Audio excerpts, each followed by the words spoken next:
Hello friend, देख सकते हैं कि आइसोमेट्रिक पाइप ड्राइंग आया हुआ है। तो जो ड्राइंग भेजे हैं उनका क्वेश्चन है कि यहाँ पर जो वेल्डोलेट लगा हुआ है, देख सकते हैं कि यहाँ है और एक यहाँ 3-4 जगह यहाँ पर वेल्डोलेट लग रहा है। तो उसमें एक डायमेंशन यहाँ पर दिया गया है 106 mm, यहाँ पर देख सकते हैं। तो वो जो है पाइप के सेंटर से देता है या फिर पाइप के आउटर से देता है, यानी कि ओडी से देता है या फिर पाइप के सेंटर से देता है। और एक ड्राइंग आया हुआ है, तो देख सकते हैं एक इस तरीक़ा से ड्राइंग भेजे थे। उनका क्वेश्चन था कि यहाँ पर जो एलिवेशन दिया हुआ है वो पाइप के सेंटर से दिया है या फिर पाइप के बॉटम का दिया हुआ है। तो ये भी हम इस वीडियो में जानेंगे। तो यहाँ पर जो वेल्डोलेट का जो डायमेंशन दिया गया है 106 mm, वो पाइप के सेंटर से दिया है। कभी भी डायमेंशन जो देता है वो पाइप के सेंटर से ही देता है। ये जो रेखा जो खींचा गया है वो पाइप का सेंटर का रेखा खींचा जाता है। इस चीज़ को ध्यान रखना है, चाहे वो यहाँ पर टी ब्रांच हो या सपोर्टिंग हो, कुछ भी लग रहा हो। तो ये किधर भी लाइन ऐसे मुड़ रहा है, चाहे जो भी यहाँ से निकल रहा है, जो भी यहाँ पर डायमेंशन दिया गया है वो सब कुछ सेंटर से ही देता है। जो ये रेखा खींचा गया है वो पाइप का सेंटर रेखा है, ये ओडी का डायमेंशन नहीं है।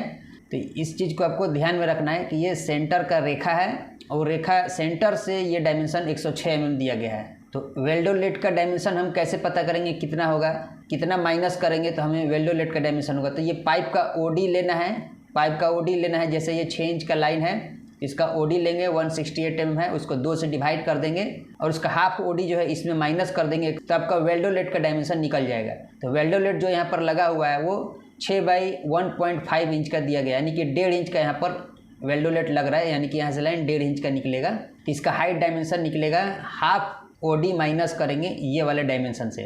6 इंच का हाफ ओडी माइनस करेंगे 106 mm में, तो आपका वेल्डोलेट का डायमेंशन निकल जाएगा कि वो कितना रहेगा। ये जो डायमेंशन दिया गया है 106 mm वो पाइप के सेंटर से दिया गया है। तो इस चीज़ को हमेशा ध्यान में रखना है। अगर ब्रांच भी कोई लग रहा है तो वो सब सेंटर से ही देता है डायमेंशन। सपोर्टिंग ओपेटिंग का भी सेंटर से ही डायमेंशन देता है। तो आपको हाफ ओडी माइनस करके बॉटम का या टॉप का डायमेंशन निकालना पड़ता है। दूसरा, यहाँ पर जो ये एलिवेशन जो दिया गया है ये पाइप का, ये भी सेंटर का ही एलिवेशन होता है। ये बॉटम का या टॉप का डायमेंशन नहीं देता है कभी भी। ये जो रेखा खींचा गया है ये पाइप का रेखा है ये, और यहाँ पर जो एल्बो का जो रेखा खींचा गया है ये भी एल्बो सेंटर रेखा है। तो एल्बो का सेंटर का ये एलिवेशन लिखा गया है, यानी कि पाइप का ही सेंटर हुआ।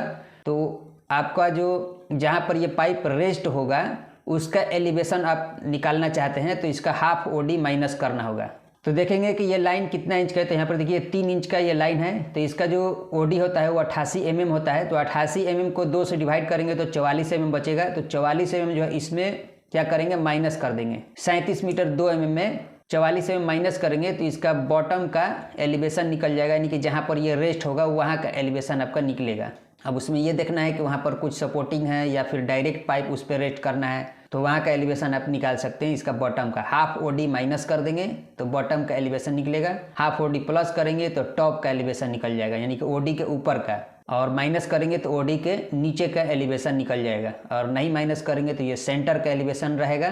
तो इस तरीक़े से आपको एलिवेशन देता है। और जो पिलर जो होता है या कॉलम वगैरह जो होता है उसका जो नॉर्थिंग स्टिंग जो रहता है वो भी सेंटर का ही रहता है, आउटर का या फिर इस साइड या उस साइड का नहीं है। और जो नॉर्थिंग स्टिंग जो होता है यहाँ पर देखिए, ये पर दिया गया है जो ईस्टिंग नॉर्थिंग ये सब सेंटर का ही रहता है, आउटर का नहीं रहेगा। इस चीज़ को ध्यान रखना है। पाइप का सेंटर का दिया हुआ है पूरा, इस चीज़ को ध्यान रखना है। ये जो ईस्टिंग दिया गया है ये पाइप का ये बिल्कुल सेंटर का रहेगा, और ये जो नर्थिंग दिया गया है वो भी सेंटर का ही रहेगा। तो जो पिलर से आपको मान लीजिए कैलकुलेशन करना है जो कॉलम से, तो उस कॉलम का भी जो ईस्टिंग नर्थिंग दिया हुआ रहेगा वो भी सेंटर का ही रहेगा। मान लीजिए ऐसे स्क्वायर में आपका कॉलम है या फिर पिलर है तो उसका सेंटर का एलिवेशन दिया हुआ रहेगा, जिससे आप इस पाइप के ईस्टिंग नर्थिंग से कैलकुलेशन करेंगे कि इससे कितना दूरी पर ये पाइप है। इसी तरीक़ा से जो है एलिवेशन और ईस्टिंग नर्थिंग देखा जाता है। इसके ऊपर मैं बहुत सारे वीडियो बना चुका हूँ, कोऑर्डिनेशन कैसे कैलकुलेशन करते हैं वह वीडियो देख सकते हैं। तो फ्रेंड, ये वीडियो कैसा लगा हमें कमेंट करके जरूर बताइएगा, और इस वीडियो को लाइक करिए